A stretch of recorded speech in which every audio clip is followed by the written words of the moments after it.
Hello everyone, I'm Chris Mazzillo, Skuldson, and this is a game review of Valkyria Revolution. The Valkyria Chronicles series is a bit of a cult classic.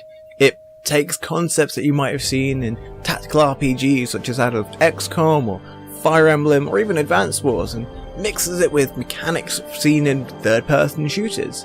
This unlikely combination led to, well, a surprisingly fun and unique tactical RPG that also had one of the best tellings of a World War II game that I've ever seen.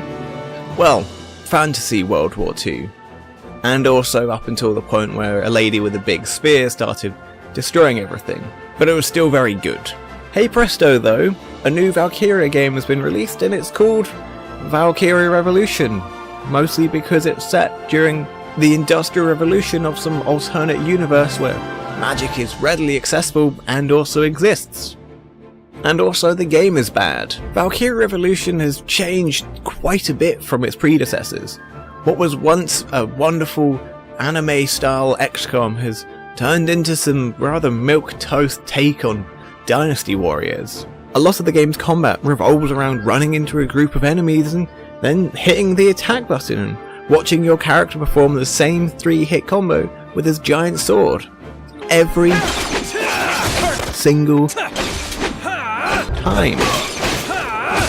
Sure, you can take cover and hide around corners. You even have guns, but in the age-old rules of JRPGs, why use a gun when a big sword is the best tool to fell your foe? Remember in Valkyria Chronicles where if you ran into a big group of enemies or tanks, you'd be torn to shreds by bullets, and it was generally a really poor choice and bad idea. Well, in Valkyria Revolution, that's kind of the whole point. If you're not running directly into gunfire completely unabated, then, well, you're doing things wrong in this game. I say running. You move around so slowly that, well, rolling is the fastest mode of transport. Remember when getting the drop on your enemies was really important? Positioning your team to stay out of danger when taking out a small handful of enemies. Avoiding line of sight from tanks and other enemies so as to keep your team safe. Well, now you can drop tactical meteorites on top of your foes and watch as the coding on the area of effect continually doesn't work and no one dies to a meteor strike. So, while the gameplay is tedious, boring and repetitive, what about the story? It's good and also bad. The story focuses around a war between Jutland and the Ruzi Empire, which is mostly orchestrated by the Circle of Five, a group of 5 youths trying to take out their revenge on the Ruzi Empire for their orphanage burning down. During all of this, there's constant talk around the idea of whether the people of Jutland are leading an invasion or liberating their land in war, and trying to decide on the differences between the two. All interesting stuff, however, conversation is dense, in multiple ways even. Remember when I said constant talk? During all of this, there's constant talk around the idea of, well, that's because the game is inundated with cutscenes. There'll be segments of the game where you're sat still, not doing anything for a good 30 minutes. It tackles these interesting ideas with all the finesse of the Star Wars prequel trilogy, with such a heavy focus on politics, but in the driest and densest way that you may as well be eating some kind of rubbish store-bought cake.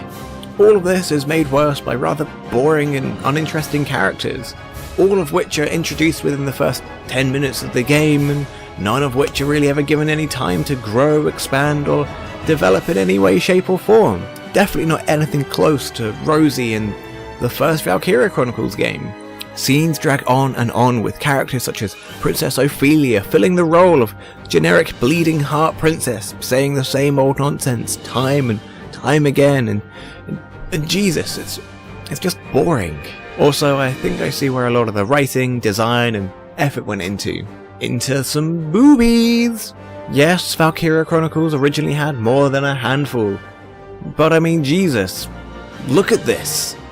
And even this, there's some really subtle spy work they're going to be doing here. I'm going to finish off by complaining about the mechanics a little bit more, because they're just so dull and upsettingly annoying. The game is filled with filler, like you've never seen. Free missions reveal the PlayStation Vita-styled gameplay, as they're endlessly repeating missions that you can take part in without ever progressing the story.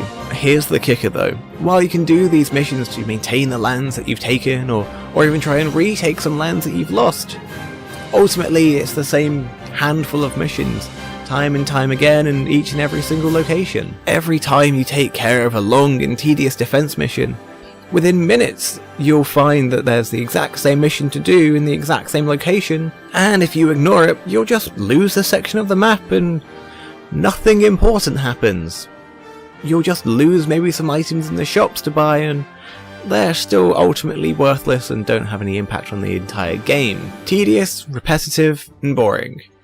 The only thing the free missions are free of is enjoyment. Bam! That said, if you don't partake in these free missions like there's no tomorrow, and as if you actually care, then the game becomes a total grind when you hit the bosses. Although it's basically grinding in order to avoid grinding in combat. Combat isn't aided by the atrocious AI of both your team and the enemy. Nice.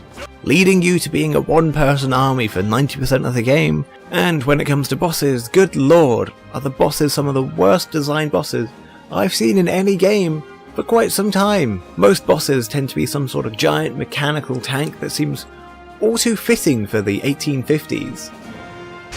A bipedal tank? Metal? Here? What? And they all have some form of annoying mechanic that just draws out the battle in one way or another. Whether it be a flying boss that takes far too much time before you can even begin to hit them, another that repeatedly heals itself unless you kill both heads within seconds of one another, which is difficult enough due to the large amount of HP each head has. I'll be frank, the only reason I actually continued playing this game was because, primarily, I'm reviewing it. The other was that I was hoping that maybe somewhere along the game there might be a point where it begins to redeem itself, like in the story, or there'll be some amazing moment that makes it all worthwhile. The answer is no. Valkyria Revolution is bland, boring, and soulless. A shallow game that has more padding in it than this lady's bra, for crying out loud. Graphically, it's dull, boring, and trying to pretend to be Valkyria Chronicles' unique art style by just giving everything a canvas filter over the top, with animations that are so lacking and non-existent that I'll be hard-pressed to find anyone who found the cutscenes, the lengthy cutscenes, anything but boring. It's sad to see this occur to a much beloved series, and my only hope is that this doesn't spell the end for a wonderful and unique franchise, and hopefully that we might get some more, as long as it's not Valkyria Revolution style, because it's an awful game. Anyway, that was my review. I also have an actual written review down below, feel free to check that out, and I even did a bit of gameplay recently, so you get a proper first-hand look as to how just atrociously dull, uninteresting, and boring the entire game is. So feel free to check that out, and goodbye.